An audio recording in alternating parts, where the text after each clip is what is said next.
At Thanksgiving, my parents demanded money for my brother's shady business, claiming it's what family does. Months later, they're all facing lawsuits.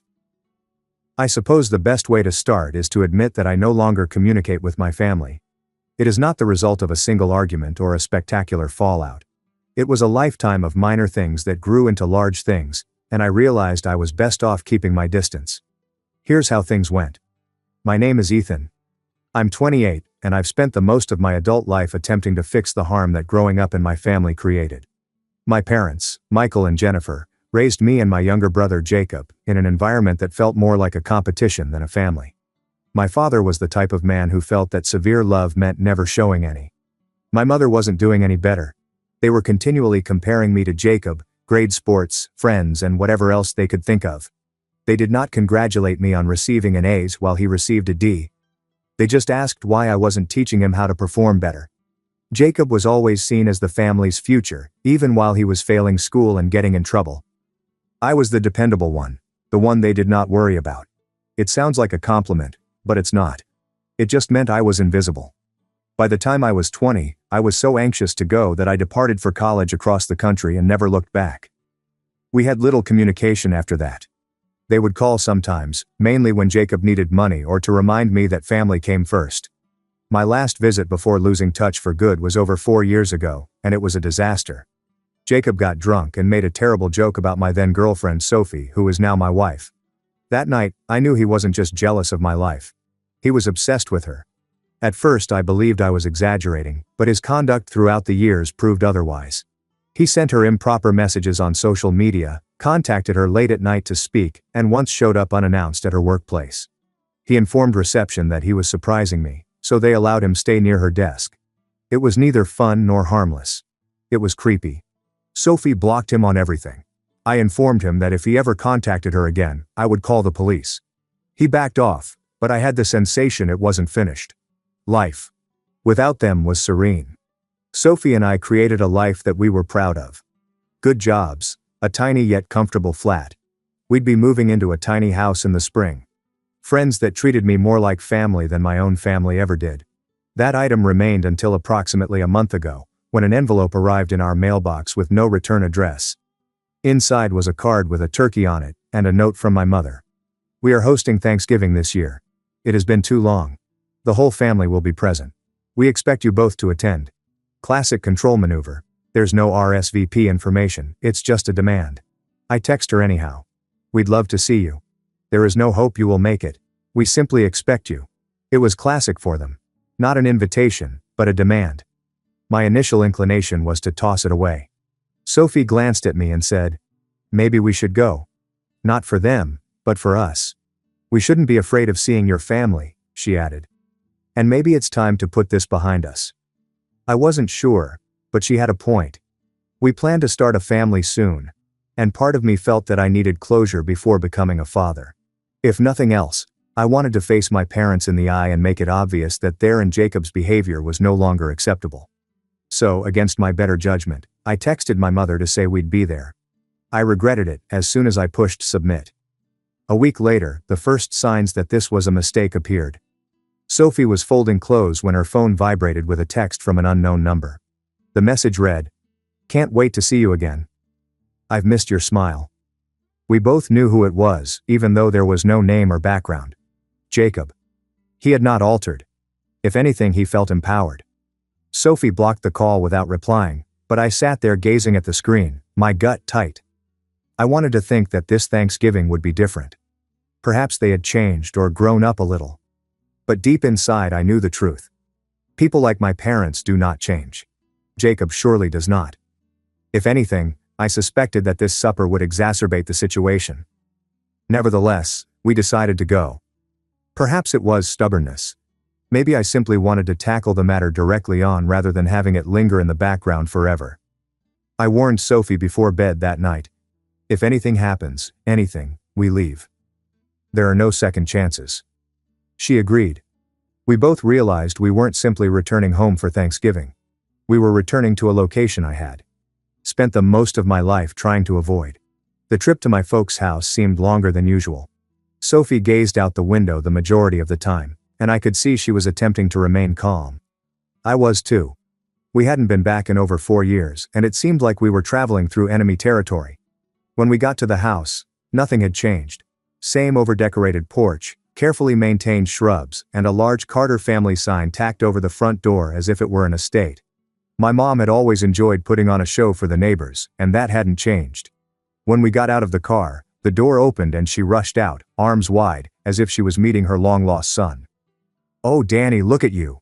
she exclaimed, holding me tightly before pulling back to scrutinize me. "You look older, tired. I guess city life is harder on you than you thought." Not then a minute had passed, and the first insult had already been delivered. My father appeared behind her, shook my hand with the passion of someone picking up a piece of trash, and then turned his attention to Sophie. "You're even gorgeous than I remember," he murmured a bit too slowly. "A little too near. Jacob's been delighted to meet you." I pretended not to hear that last part. Inside the home was noisy and busy. My mom had invited more people than I expected, including cousins I hadn't seen in years, old neighbors, and even some family friends I barely remembered. Everyone seemed surprised to see me, as if I had just returned from war instead of living 2 states away. We hadn't even been there 10 minutes when Jacob arrived. He came down the stairs with that same smug grin I remembered, wearing a button-down shirt he probably thought made him look important, and walked straight past me, wrapping Sophie in a hug that lasted far too long. "Wow," he said, still holding onto her. "I almost forgot how good you smell." Sophie pulled back, forcing a small polite smile. "Hi Jacob, it has been a while." "It's been too long," he said, leaning closer than he needed to. "We've got a lot to catch up on." I stepped between them and clapped him on the shoulder harder than necessary. "Plenty of time for that later," I said. He smirked and walked away, but not before glancing back at Sophie one more time. She shifted closer to me and whispered, "I already hate this." "We weren't sure you'd come," she commented at one point. "I mean, you're so busy with your important job." My father added, "It's good you could make time for family. Most people would have prioritized it from the start." Jacob, of course, sat next to Sophie, and every time she talked, he laughed too hard. Around midway through the lunch, my father cleared his throat and said, "Listen, Ethan," in that phony, quiet voice he usually used when he was going to say something absurd. "Your mother and I have been doing a lot for Jacob recently, helping him get back on his feet. He's launching an e-commerce automation firm, a ready-made Shopify store managed by a partner that manages inventory and advertising. But we're not getting any younger, and it's becoming more difficult to do on our own." Here it was, the real reason we were invited. "I'm sure you could chip in," he continued. "You're doing well, right? A few thousand to assist your brother out. That is what family is for." I chuckled because I didn't know what else to say. "You're asking me to invest in Jacob's scams?" "Scams?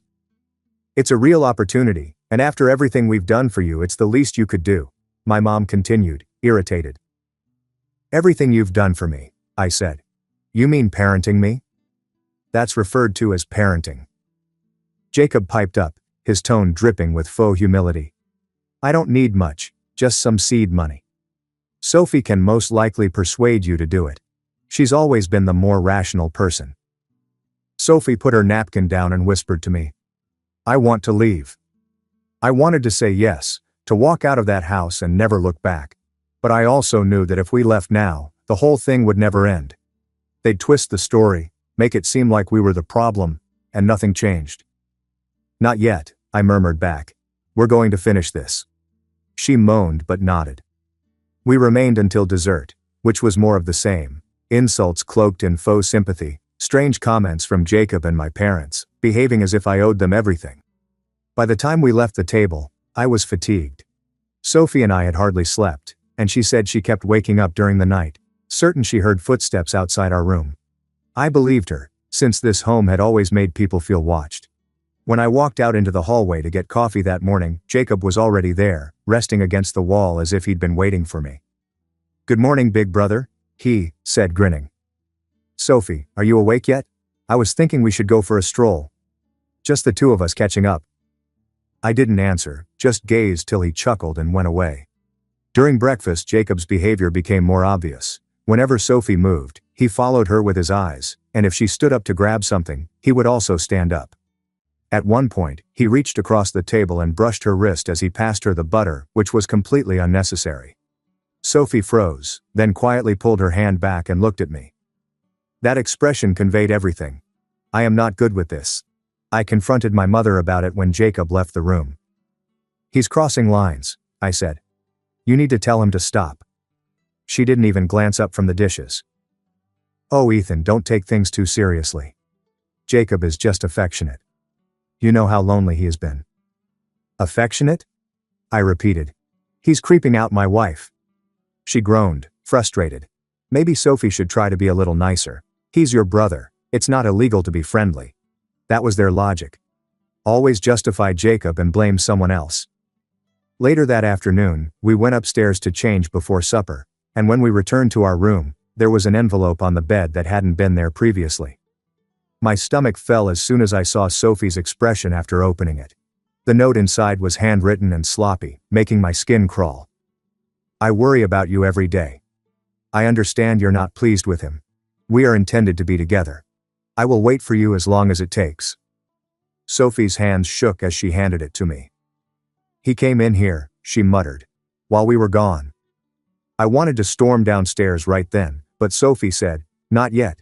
Just keep it. We could need it. It was the best thing she could have said.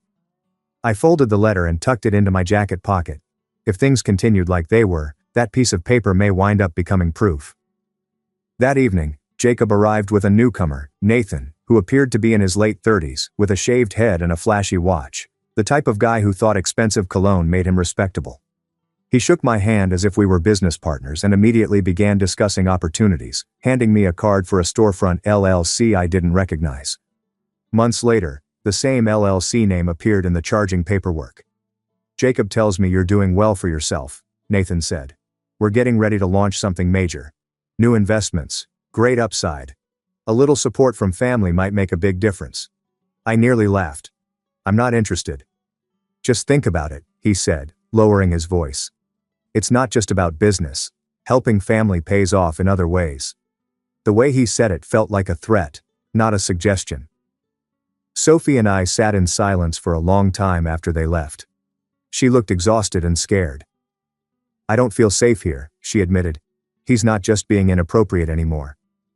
He's growing more daring. I nodded. I know, and I'm done expecting that everything would go away. That night, I made 2 calls. First, I called a lawyer buddy of mine from college and recounted the problem, the messages, the letter, and the harassment. He advised me to document everything and retain any physical proof. If this escalates, you'll want a record of every event, he added. Then I contacted Grace, an old acquaintance who now worked as a detective. I hadn't spoken to her in a long time, but she didn't hesitate. Keep your phones on you. Keep the material secure and don't approach him alone, she said. If he exceeds a legal boundary, I'll assist you file a complaint. When I hung up, I felt a little more in control. Jacob was crossing a line, and if he pushed it any further, I wanted to make sure I was ready. Sophie was quiet as we got ready for bed, and she asked if we could just leave. Forget the whole thing. A part of me agreed, but another part knew that if we walked away now, he'd never stop. My parents would keep defending him, and Jacob would take it as permission to push harder. Just a little longer, I told her. If he tries anything else, he won't get away with it. This time. And the next time Jacob crossed a line, it wouldn't be something a letter or a phone call could fix. Thanksgiving morning felt tense before anything even started. The house was busier than I'd seen it before. My mother was running around the kitchen barking orders, my father was already in host mode, shaking hands and bragging about Jacob's non-existent business, and Jacob was doing laps around Sophie every chance he got. When we sat down for dinner, there were nearly 35 people packed into the dining room and living room, and the table was covered in food, but I wasn't hungry. My mother came up to give her welcoming speech, and instead of saying anything pleasant, she turned it into a jab. I'm simply so proud of my boys, she began, placing her hand on Jacob's shoulder. One of them has kept true to the family and never forgotten his roots. The other one, well, at least he arrived today. And everyone laughed, even though it wasn't funny. My father followed with his own comment, saying how Jacob was finally stepping into adulthood while I ran off and became a stranger. The cousins then joined in, asking why we didn't visit more often and if we were too good for family now. I didn't respond to anything.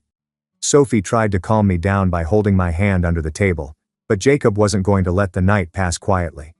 He was already a few steps past tipsy, slurring his words louder than usual and acting like he owned the room.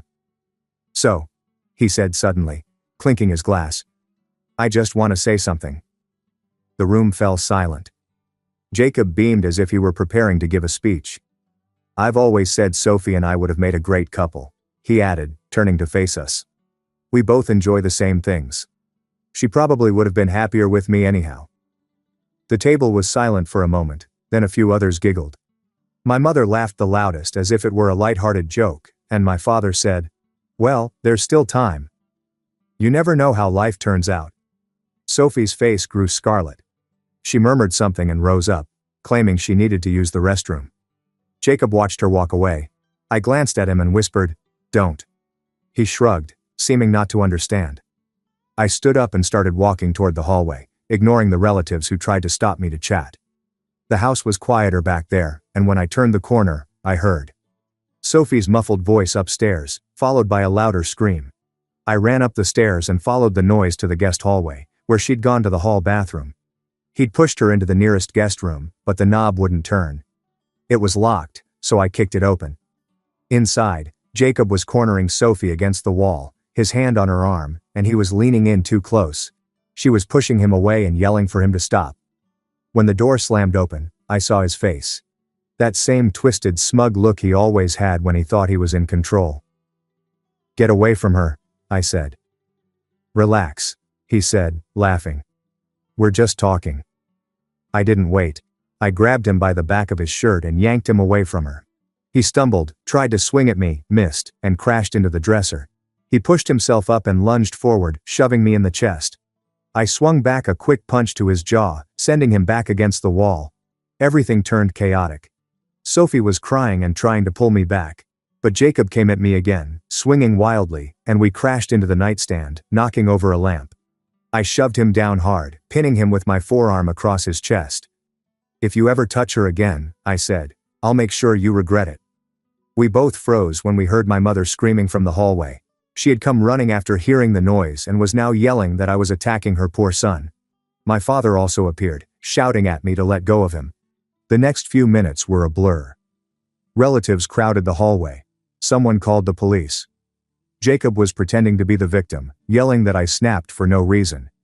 Sophie was trying to explain, but no one was listening. By the time the cops arrived, the house was a shambles, and they separated us all. One officer took my statement in the kitchen, another spoke with Sophie upstairs, and two more questioned Jacob in the living room. They photographed the broken latch and the overturned lamp, recorded the guest room door as damaged, and collected the handwritten letter as evidence. An officer had Sophie export the texts and call logs to a case email on the spot, gave her a victim advocate card with the case number, and confirmed they had body cam footage of the initial statements. One officer pulled me aside in the kitchen and went through everything step by step. "Tell me exactly what happened," he said. I explained it from the start.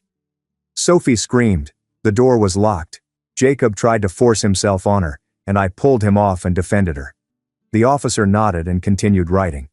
In the living room, Jacob was giving his own version, sitting on the couch with an ice pack on his jaw, crying and telling anyone who would listen that I suddenly attacked him without warning. "He hates me," he said again. "He has always disliked me. I was only trying to talk to Sophie and he lost control." The cops didn't appear persuaded. They'd previously met with Sophie, who had given them the texts, letter and screenshots from months before when Jacob had messaged her things like, "I dream about you every night." She also told them about the incident at her office and the unsolicited phone calls. It wasn't just one night. This had been building for years. Two of my cousins supported her tale, claiming Jacob had boasted an hour earlier, "I'm making a move tonight. She wants me. She just doesn't realize it yet." A little after midnight, they put Jacob in handcuffs and read him his rights. My mother yelled at them to stop calling it a misunderstanding, while my father said Sophie was lying to protect me. None of it mattered. The evidence spoke for itself. One of the cops returned to me and said, "You are free to leave. Based on what we have, your acts are in defense of another individual." Sophie was sitting on the couch, a blanket over her shoulders, looking at the floor. "You won't be charged," I replied, but I wasn't glad. She looked exhausted, as if the whole thing had drained every ounce of energy she had. We left the house around 12:30 a.m. and drove straight home, neither of us speaking because we were both too tired to process what had just happened. I hoped it was over, but it was not. Jacob was released on bail 2 days later. The first thing he did was change his story again, claiming Sophie had been flirting with him all night and that I overreacted out of jealousy. My mother repeated that version of events to anyone who would listen, and within a week, on December 3rd, she posted a 900-word Facebook note claiming Sophie invited Jacob upstairs and that I threatened to kill him, portraying herself as the peacemaker. 2 days later, screenshots of Jacob's DMs from 2019 to 2023, as well as the police incident report, started circulating in the same thread, and the comments flipped hard against her. Then came the lawsuit. My father's lawyer sent me a letter saying they were suing me for assault, emotional damages, and loss of family reputation, demanding $200,000 in damages. I actually laughed when I read it. It wasn't just desperate, it was delusional, but I wasn't going to sit there and let them drag my name through the mud, so I called my lawyer the same day and told him to file a countersuit for defamation, harassment, and emotional distress. We had more than enough evidence, years of messages, the letter, witness statements, and police reports, and my lawyer was confident. If they want to take this to court, they're going to regret it, he added. Meanwhile, Nathan decided to become involved, and a week after the lawsuit, he showed up outside my office building, leaning against his car as if he was expecting me. "You don't want to do this," he whispered as I approached. "You dismiss the accusations and the lawsuit, and this is over. Keep pushing, and things will get worse."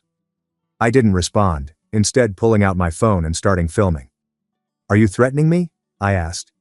He glanced past me and answered, "It's not a threat, it's advice."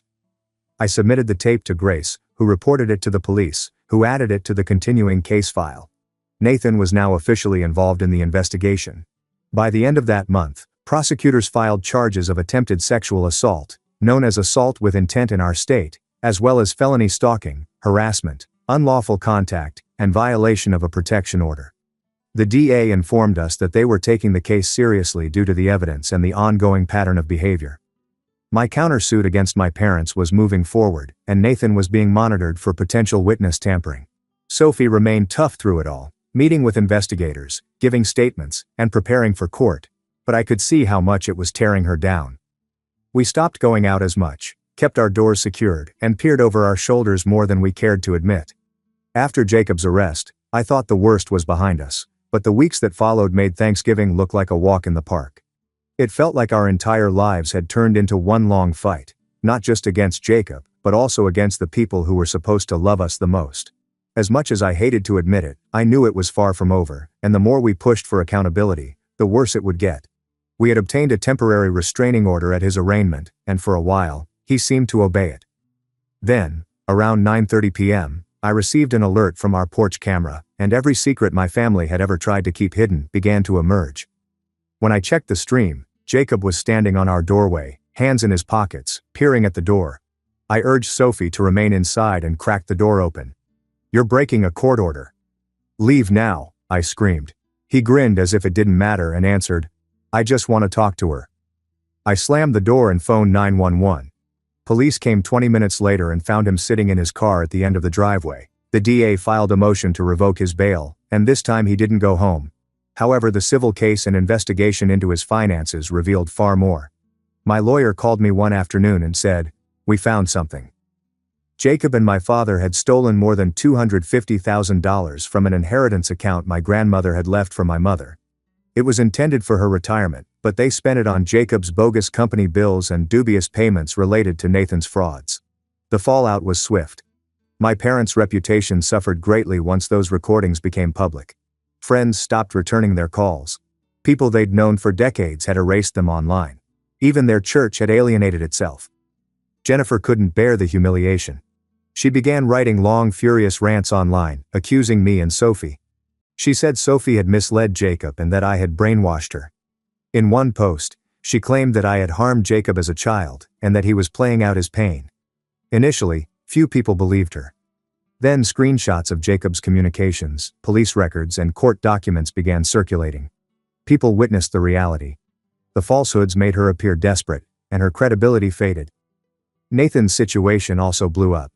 He was detained by federal officials in a separate fraud investigation involving bogus investment firms. Faced with potential prison time, he agreed to comply. He turned over text messages, bank transactions, and emails that explicitly linked Jacob to money laundering and other illicit activities. Subpoenaed bank documents revealed Jacob's company accounts, with transactions to 2 shell LLCs Nathan controlled occurring within days of withdrawals from my grandmother's bequest. Nathan provided investigators text messages in which he instructed Jacob to divide the deposits and pass them via those entities before returning them. Agents followed the exact method detailed in the fraud case. That drastically altered the tone of the criminal case. What began as an assault and harassment investigation expanded to encompass potential financial crimes. Jacob was no longer merely the weird brother. He was involved in an ongoing investigation into fraud and money laundering. My father began to panic. He contacted my lawyer's office and attempted to bargain, promising to dismiss the case against me, provided I withdrew the countersuit and ceased working with prosecutors. We ignored him. A week later, he left me a voicemail. "You're destroying this family. You'll regret it." I erased it before listening to the remainder. The walls were closing in around them. Jacob's so-called pals turned against him. One of them testified that Jacob boasted about getting rid of me and even threatened to torment Sophie again if he ever got out. People who formerly defended him have vanished. The house where I grew up was damaged twice, with slogans like "liars" and "criminals" spray-painted on the garage door. By the end of the preliminary proceedings, the Carter family name had become a joke. Everyone in town was aware of the attempted attack, restraining order, inheritance theft, and money laundering. My parents had spent decades creating a public image of respectability. They were the cautionary story that everyone whispered about. Sophie and I concentrated on our safety. We changed our phone numbers, increased our home security, and ceased commenting online. Grace provided regular updates on the inquiry. Every time we talked, the same vision got clearer. They were not simply going to lose this war. They were about to lose everything. It was no longer about one man's fixation or one family's turmoil. This had escalated into a full breakdown of a system based on falsehoods and partiality. And for the first time, they were held accountable for every decision they had ever made. The truth was out. The damage was permanent, and all they could do now was watch everything they cared about crumble away one by one. I didn't feel any shame about it. They had spent years tearing me down, convincing me that I was the problem. But, ultimately, reality had caught up with them, and there was no way out. The trials took nearly a year to conclude. It was like living in slow motion. Court appearances, meetings with attorneys, witness preparation, further hearings, and interminable waiting. But when it was finally finished, the results were better than I could have imagined. Everyone who attempted to destroy us paid for it. Jacob's criminal case was the first to end. The evidence was overwhelming. The messages, the letter, Sophie and her cousin's testimonies, the breach of the restraining order, and the porch camera footage. Nathan's participation completed the transaction. The prosecution created a chronology that demonstrated his behavior worsening over time and how he purposefully disobeyed limits and legal mandates. They also revealed court communications in which he talked to a buddy about getting Sophie to leave me, proving that this was not a mistake. There was a plan. The jury did not take long. After only 4 hours of deliberation, they found him guilty of all counts, including attempted sexual assault, harassment, stalking, and breaking a restraining order. In addition, Nathan was charged with federal crimes due to his role in money laundering. The judge sentenced him to 6 years in state jail and extra federal imprisonment to be served consecutively. He'll be in his 40s when he gets out. When he was condemned, he refused to look at me. He looked straight ahead, as if none of this was his responsibility. But I didn't care. For the first time in my life, I had no fear of him. I wasn't furious either. He was finally right where he belonged. My father's fate arrived a few months later. The inquiry into inheritance theft and financial fraud had become a distinct matter. The faked paperwork, financial transfers, and paper trail made no space for justifications. In court, his lawyers sought to explain that he was only trying to aid his kid, but the prosecution showed out how much money he had personally spent and tried to hide. He was found guilty of fraud, theft, and conspiracy to conduct financial crimes. The judge was not lenient with him. Michael received 3 years in prison, 4 years of supervised probation, and was compelled to repay almost all he had taken. He lost his job, his funds, and much of the respect he had possessed. Jennifer avoided incarceration, but she did not escape the repercussions. She was charged with harassment and obstruction for attempting to interfere with witnesses, as well as the internet defamation campaign. She accepted a plea agreement that included 2 years of probation, required treatment, and 300 hours of community service. Her sentencing included a 4-year prohibition on any direct or indirect contact with me or Sophie. Then followed the civil lawsuit. My lawyer presented a compelling case for defamation, intentional infliction of emotional distress, harassment, and associated damages. A jury found clear and compelling evidence of malice in the smear campaign and online posts, awarding $1.5 million in compensatory damages for emotional distress and reputational loss, as well as punitive damages to discourage future misbehavior, attorney fees, and expenses as authorized by legislation. The court rendered judgment on the verdict. They were unable to pay the amount. So the family estate, including the house I grew up in, was confiscated and sold. We did not celebrate. There was no delight in it, just a long-awaited end. After fees and charges, the revenues from the sale completely fulfilled the judgment. After the court released the monies, we paid off our mortgage, saved for the future, and set aside money for our child. We cleared it to keep the transaction clean and save the equity for when we relocated a few months later. Sophie gave birth to our baby around 4 months after everything had finished. We named him Luke. Holding him for the first time seemed like the end of a long, sad story. I had spent my entire life trying to escape the catastrophe I was born into. And now he had a chance to start over and do things correctly. We decided we did not want our son to grow up in the shadows of that family. So we packed up and relocated to another city a few hours away. New house, neighborhood, and phone numbers. We closed off all conceivable lines of communication. We even changed our email addresses and erased the few distant relatives who continued to try to reach us. We would occasionally hear bits and pieces from common acquaintances. Jacob attempted to appeal his conviction. It was refused. Michael had health issues while in jail. Jennifer lived in a small apartment and was forced to quit her church because her conduct had become too irregular. I didn't feel sorry for any of them. The biggest surprise occurred when Jennifer mailed a handwritten letter to our former address. It was forwarded to us accidentally. It was lengthy, disorganized, and all over the place. Half apology and half blame. She apologized for how things ended out, but stated I had overreacted and wrecked the family. I did not even finish reading it. I torched it in our backyard fire pit. I look at Luke and realize how close we were to allowing all of that negativity to follow us forever. If we had remained silent. If we had simply disregarded what Jacob did, they may still be a part of our lives, but it would not be a worthwhile existence. It would be one in which we are constantly on guard, Sophie feels unsafe, and my son grows up believing that such conduct is usual. I don't regret what we did. Taking them to court, filing charges, and cutting them off. It was all worthwhile. Every hearing, every restless night, every unpleasant situation. It taught me something I wish I had known a long time ago. Blood does not imply loyalty. Family is not about DNA. It's all about respect, love, and safety. And if they can't offer you that, they're not your family. They're merely strangers with the same last name. Nowadays, life is tranquil. Sophie goes on walks with Luke every morning. We can bring people around for supper without worrying about trouble. Our house is peaceful, secure, and ours. No unsolicited calls, no unwelcome guests, and no one attempting to break us apart. And it was all I ever wanted. A genuine family. I choose one. I defend it, and I will never allow anyone to damage it.